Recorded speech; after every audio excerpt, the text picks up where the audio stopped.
What is going on, guys? BCD here, back with another quick video, and today I wanted to give another Vizio 4K TV update. It's been, what is it, like 6 months? I don't even know. It's been a while since the last time I did a actual update video. I think the last one I did was in January, if I'm not mistaken. But basically, I wanted to go over some tips and tricks and the current state of the stuff that I found important when I bought the television. So currently, the TV is still standing. Is like no burn-in issues. Is right behind me. There's no issues there, which is great. I use it almost every day, so it's not as if it's not being utilized. A lot of people are saying that they're having like issues with the 120 hertz mode. That is still true. The most obvious issues currently is the VRR with the 120 hertz.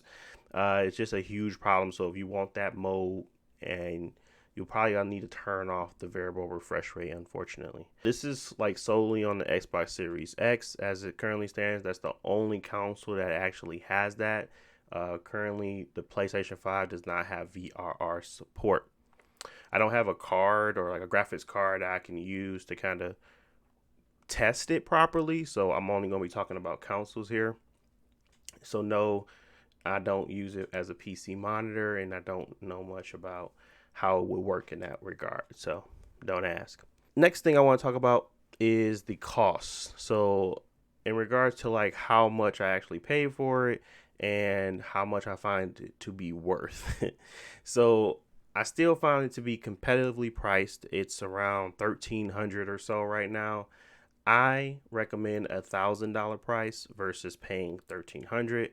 I feel with the bugs and the amount of issues that sometimes come along with it, can it falls to that $1,000 range. I don't think they deserve the amount that you could get it for an LG because it just doesn't have the bugs that you're gonna get. And then the 55 inch, the 65 inch, that's to be around 1,500. That's the cap for me on pricing. Movie viewing experiences. I mostly stream, so I don't have any thoughts on physical media and how it looks or how it operates. I would assume it's the same, but obviously that's a totally different medium. Due to the mass majority of my content being that way, I'm going to stick to the streaming service. Viewing experience is pretty great, actually. It still has a great Dolby Vision. It still has a lot of a great HDR implementation. It does have HDR 10 plus as well for those Amazon folks still out there that actually use that. I think Dolby Vision is much superior, but if you do have HDR 10 plus content, they also have compatibility with that. So that's another good plus for having just the television in itself. I have no complaints about the picture quality, motion control, black levels, or sound loss anymore. It's a very solid experience overall, in my opinion. Previously, there was an issue where I used to get sound loss a lot, but since the last update, I'm not sure when it came out. I think it was like late March, I want to say.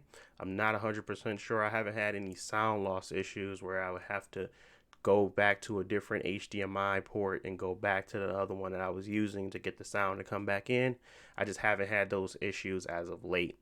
It's been going on for quite a while now, about 4 or 5 months, or 4 months, since I had that issue, and actually a little bit before the update, because I like started utilizing it in a way where it didn't cause that issue to occur. It was only like when you were switching around with your settings.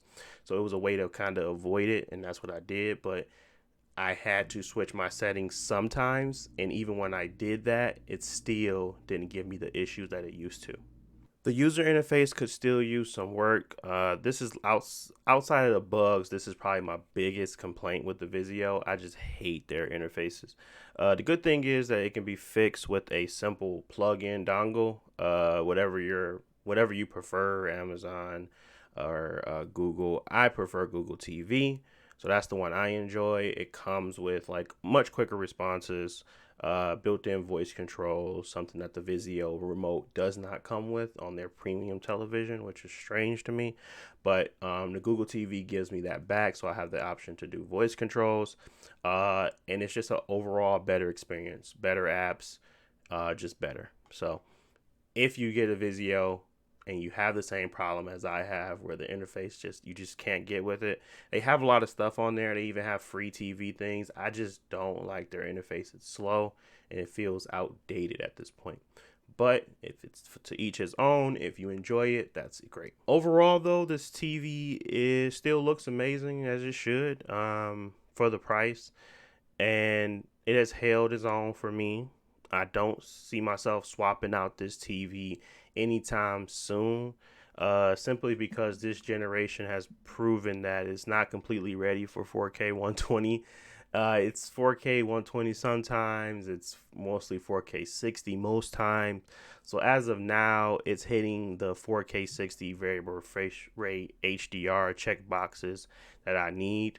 Once VRR is more important and 4K 120 is important, I will think about it. But right now, the TV meets all my needs and then some, and it looks great while doing it.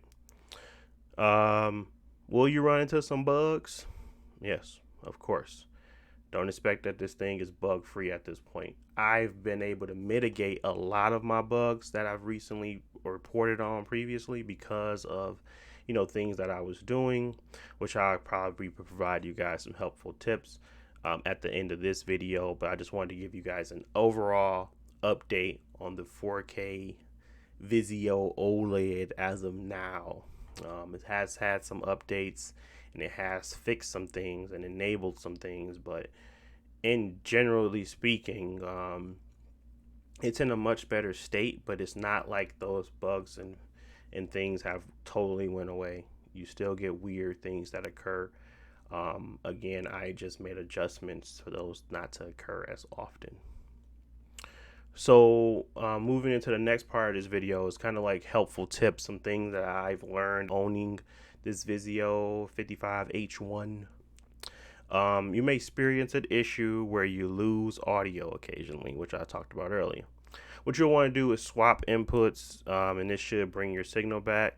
Like I said, since the previous to most recent firmware update, I have not had any issues with audio loss going on about 6 months. I know a lot of people turn off the TV, turn it back on, but just switching an HDMI input will bring it back.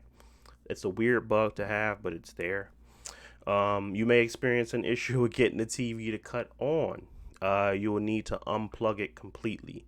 I have tinkered with like settings a lot and have determined placing the TV in eco mode or low power mode will solve the issue. The issue has something to do with the sleep mechanic. So I turned that off and it allows the TV to go into the eco mode to take over. This has helped like resolve that issue, but like I said, I rarely have that issue anymore. Another thing I've heard is unplugging the TV and holding the power button down for 30 seconds will help as well. The last thing I wanted to mention was you may run into an issue with changing settings in particular picture modes when you're gaming.